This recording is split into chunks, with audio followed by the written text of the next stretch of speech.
Welcome back to another day of Bible study. So glad that you are here with us as we are continuing on through this journey of Honest Advent with Scott Erickson. We'd love to have you join with us as we make our way through this journey. We are just over the halfway point, which means we are getting closer and closer to Christmas Day.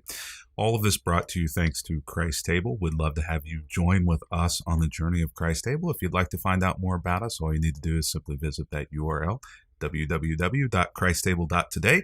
Would love for you to sign up for our email list there and also consider giving to us. Every single dollar helps. We have a box of spiritual resources that we will send you in the mail in return.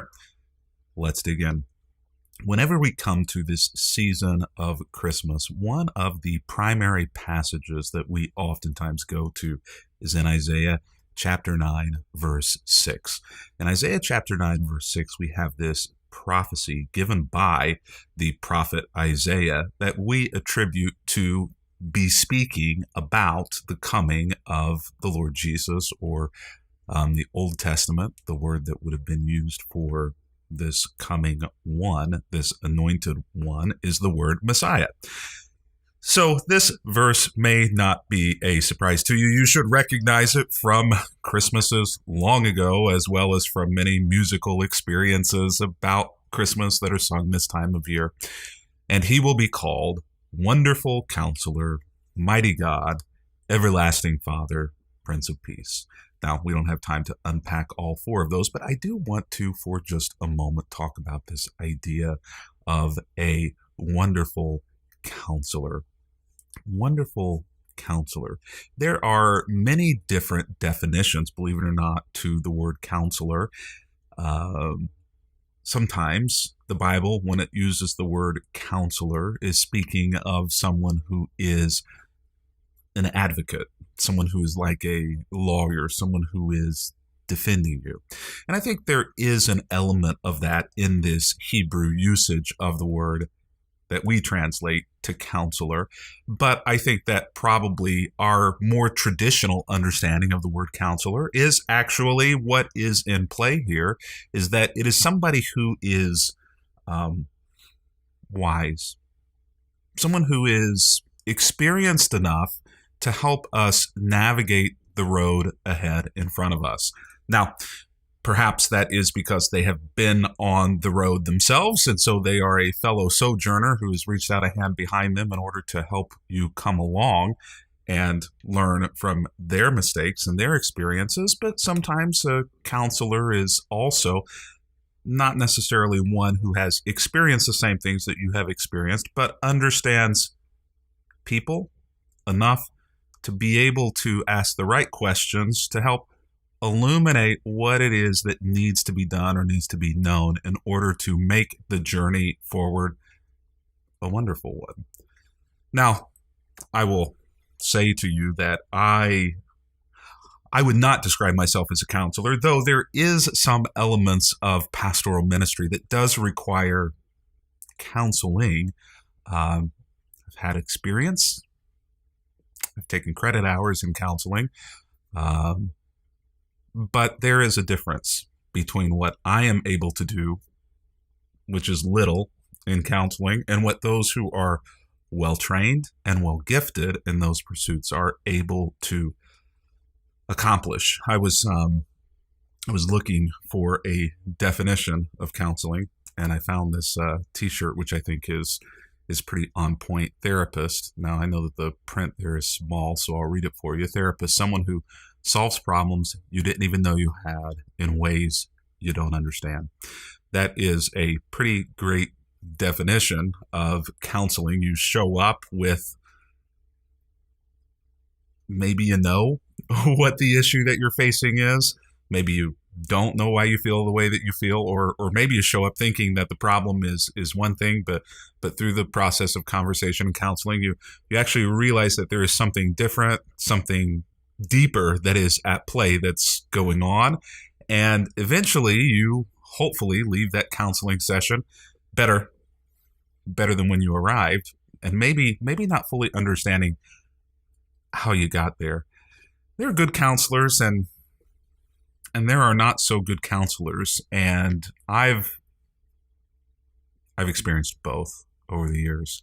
I think that it is important for us, especially who are in spirituality roles and religious roles, leadership roles, to normalize counseling, to normalize therapy. There were moments, maybe early on, where I didn't think I needed that was for other people. But I soon realized that only people who are unwilling to face themselves or their own demons, only people who are perhaps unwilling to change, or who are closed-minded, or in pastoring, only those people who really don't want to be good at what they do avoid going to therapy themselves. I think we need to normalize the role of therapy. And if the therapist or the counselor that you've tried left you with a bad taste in your mouth, then I would encourage you to keep searching so that you may find a wonderful counselor. Now, Jesus isn't enough for that. God isn't enough for that. The Bible is so clear that we need to live inside of community, and living inside of community means that we help each other. That in many ways is Jesus in the flesh to us. And there have been so many moments along my journey where my therapist or my counselor has been Jesus in the flesh to me. Somewhat humorously, my counselor, and the best one that I've ever experienced, is Jewish. And so maybe in more ways than one, she reflects Jesus in the flesh to me. Why is this such a big deal? Well, it's such a big deal because we have to, at some point, wake up and realize that we don't have all of the answers, that there are moments where we need other people badly to help us.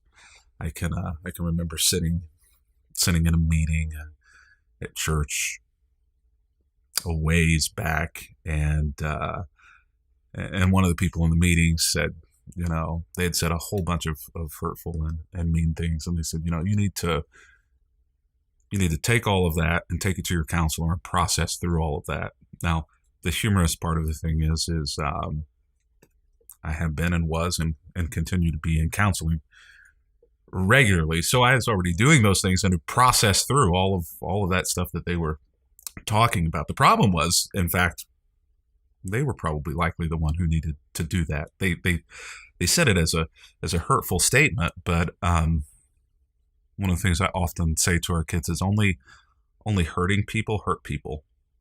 Only people who hurt on the inside hurt others on the outside. If you find yourself in a situation where you are hurting others, you may need a wonderful counselor. You may be the one who's hurting, and it's a defense mechanism. I don't want to get all therapy on us, but what happens here in our devotional text for today in Hebrews chapter 2, verses 16 through 18, and this is the Message, and so this is maybe a different translation than you're used to. It doesn't sound like the Bible, but it is the Bible. And what's happening in Hebrews is the writer is giving a defense as to why Jesus is the Messiah, why he is the great high priest, and why we don't need priests or angels necessarily to go as mediators between us and God, because we can go directly to God because of Jesus. So the writer says here in Hebrews chapter 2, it's obvious, of course, that he didn't go through all of this trouble just for angels. It was for people like us. And so it's saying that Jesus went through a lot of trouble for you, children of Abraham. That's why he had to enter into every detail of human life. We call that the incarnation, or we call that the moment where Jesus ends up laying in a manger, where God was born in human form. He entered in that moment every detail of human life. Then, when he came before God as high priest to get rid of all the people's sins, he would have already experienced it all himself. All the pain, all of the testing, and would be able to help where help was needed. So this, to me, is the great definition of what it means to be a wonderful counselor, and what it means to call Jesus a wonderful counselor, in that he willingly stepped into the mess. He willingly stepped into every single detail of what it meant to be human, so he understands. He gets it. One of the most amazing moments in counseling is that moment when you recognize that your counselor gets it, where your counselor understands, where it's not just you unloading problems and then reflecting back saying, how does that make you feel? Is this what you said? But where you recognize that they're not just reflecting back to me what I'm saying, but they've actually gotten it. They understand, because you can tell from the answers that they give and the suggestions that they make that they fully understand your perspective. And there's this moment there of not just vulnerability, but there's also this moment of peace, where my counselor is so wonderful that they get me. And so often, it's all that we really want in life, is for somebody to simply be able to stand in our shoes and see it from our perspective, right?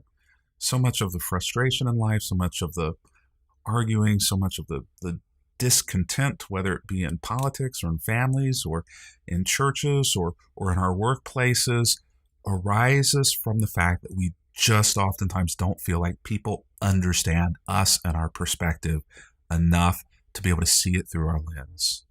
Even if they disagree with us, if they fully understand where we're coming from and what we mean and why, it gives us this sense of peace. It's a transformational moment in counseling when it happens. And it's a transformational moment in spirituality when it happens. We understand that God gets it, that Jesus understands. And why does he understand? Because he has experienced it. He chose to become human. So he's already experienced, as this verse says, all the pain and all the testing, so that, this verse, y'all, so that he would be able to help where help was needed. So that he would be able to help where help was needed. Where is the help needed in your life today? You are celebrating during this season of Advent the moment where Jesus gave it all so that he would be able to help where help was needed. So he'd be able to understand. So that he would be able to become, to you and to I, a wonderful counselor. Until tomorrow.